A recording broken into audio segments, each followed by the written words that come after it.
welcome back. Now let's take 5 with the star of American Hot Rod designer, love saying it, hot rod designer, Boyd Coddington, ladies and gentlemen. Boyd, what's happening? Thank you. How you doing, man? Very good, very good. All right, Boyd.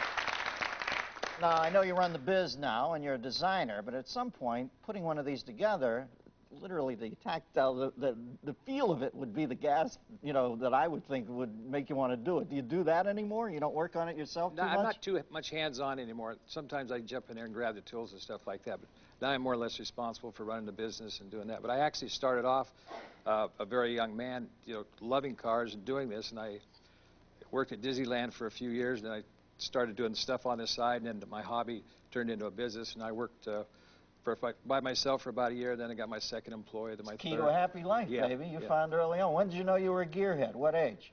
Probably when I was about 10 years old. Yeah? Yeah. That's when Leno got it, too. Yeah. You know, Yeah. You talk to Jay, man. He's at his most. He splits the show. He's out the door, That's into right. overalls, and he's got a wrench, and he's Yeah. working on something. Yeah. Usually a car. Okay.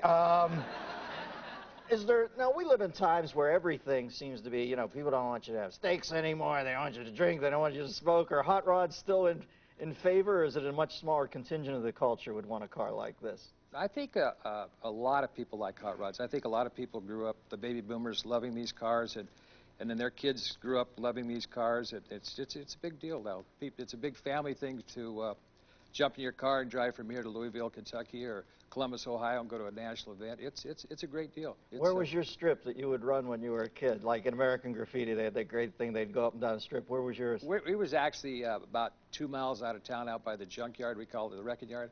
And we had a. What was the town, though? Gooding, Idaho. Oh, okay. Gooding, Idaho. And we actually had a drag strip out there that we did illegally at night, you know, but it was a great life. Yeah. Yeah? And girls dug it then? Oh, yeah, yeah. And do girls still dig it? The women and girls still love it, yeah. It's a part of their life. Yeah. All right. Part of their husband's life.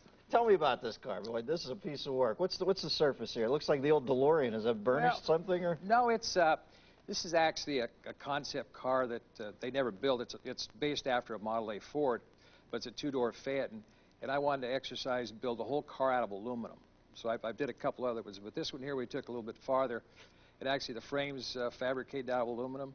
All the drivetrain, the front axle, the rear axle, and everything's made out of aluminum. What's that provide you safety-wise if you do bump into something? I don't know, like the tensile strength of aluminum. Is it safe or not? It's still safe. They build airplanes out of aluminum, so I mean, you Oh, know. okay. So it's all the right alloys, and of course we have aluminum small block Chevy in it, and it just kind of goes on from there. But how long does it take you to build something like this? How many guys? How many man hours? Well, this one here, we had about 15 guys on it, and we worked. We did this on American Hot Rod for one of the episodes, and it took about 8 weeks, but that was very, very hard work. That's a very tough deadline we had. What? And it's called the Alumatub? Alumatub, yes. You got to get a new name, Boyd. Well, we had back then they actually called these 2-door Fiat's tubs or 4-door. You know, I had Alumatub, the Alumatruck, and now we got the Alumatub. Uh-huh. The Illuminati, which I believe is about to take over the world. Yeah. Now, let me ask you this: in the energy-conscious times we live, do you have any wishes, or do you have any clients that have wishes for you to build them something in the way of a hybrid car that looks like a souped-up car? Will that be the next thing? That probably will be. We've talked about that. I think that's a thing of the future, but. Right now, we haven't really got into that, but I think that could definitely be a thing of the future. Now, this is all custom work, right? Yes, Nobody. What's this end up costing somebody? Oh, probably around $300,000 for something like this. And it's not even painted. Yeah. So then I take it for $300, run it down to Earl Scheib and get the '89 double lacquer. Yeah, $89.95 on the paint job. Yeah. Well, it's a beautiful piece of work. Tell us about the show. When's it on, Boyd? When can we catch it? Every Friday night at 10 o'clock. It's called American Hot Rod, and we have a lot of fun.